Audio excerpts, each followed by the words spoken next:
All right, we're going to try and get a couple more quick ones in from the audience here. Very direct question here, so may not take you too long to answer, but the question is, and we'll begin with you, Congressman, what specific programs would you cut to decrease the debt and deficit?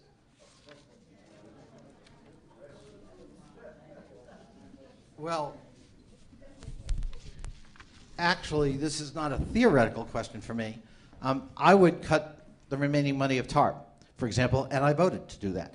I would like to use the remaining funds from TARP for deficit reduction. I went on record last year as doing that, and I voted against the second release of the TARP money because A, I didn't think it was needed, and B, I objected to the lack of transparency and accountability and the fact that the banks weren't using the money for the intended purpose, which was to get credit flowing again. They used it instead to shore up their ledger sheets.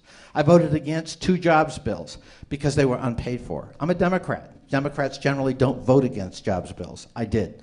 I voted to reinstate PAYGO, which was allowed to lapse under Republican Congresses, and PAYGO produced 4 consecutive budget surpluses in the late 1990s under Bill Clinton with a Republican Congress. And it's little wonder that, frankly, we went back into deficits in the Bush years because PAYGO was allowed to expire. PAYGO says if you got a nifty idea, you got to pay for it. Either identify revenue or identify offsetting cuts, but you can't just say, here's an idea and I have no idea how to pay for it. You got to pay for it. I announced that I would oppose the Obama budget in January of this year because I felt that the red ink was not sufficiently addressed. We have to put ourselves on a path with milestones to fiscal balance, but we got to do it in a way that doesn't disrupt the economy. So for me, this isn't a theoretical question. I've identified areas and have voted for areas where, in fact, I have put my money where my mouth is to cut federal spending. Mr. Fimian, what programs would you cut to decrease the debt and deficit? Folks, what I would do is I would go back to 2000 level spending. The budget balances itself with natural growth by 2019. So I would reverse what Mr. Connolly has done with the $3 trillion in new spending that he has voted for. I would also ban earmarks. I think earmarks had their time and place. But the fact is earmarks are used as bribes to get bills through that had no chance of passing.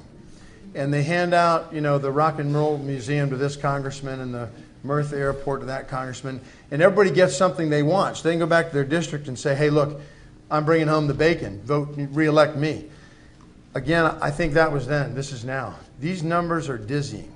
$1 trillion is a preposterous amount of money. It is hard for the mind to wrap its arms around something that large.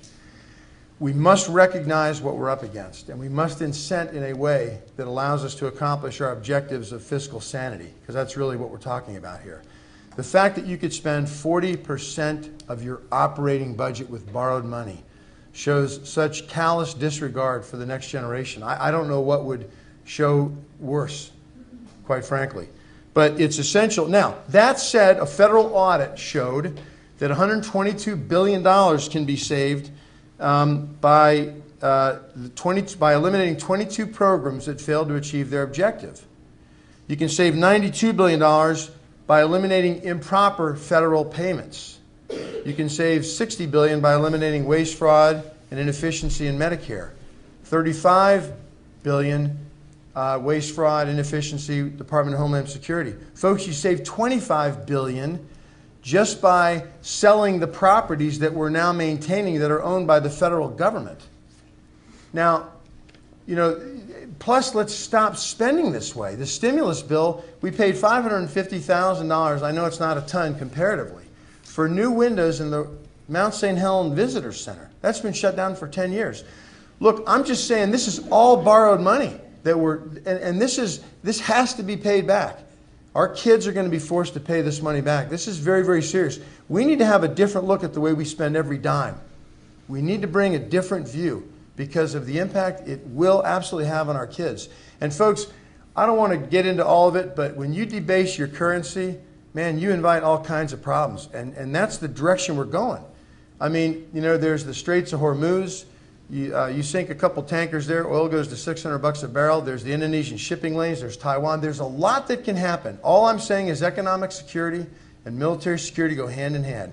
It is time we behave like adults and start looking at every dime of spending and incent people to cut it.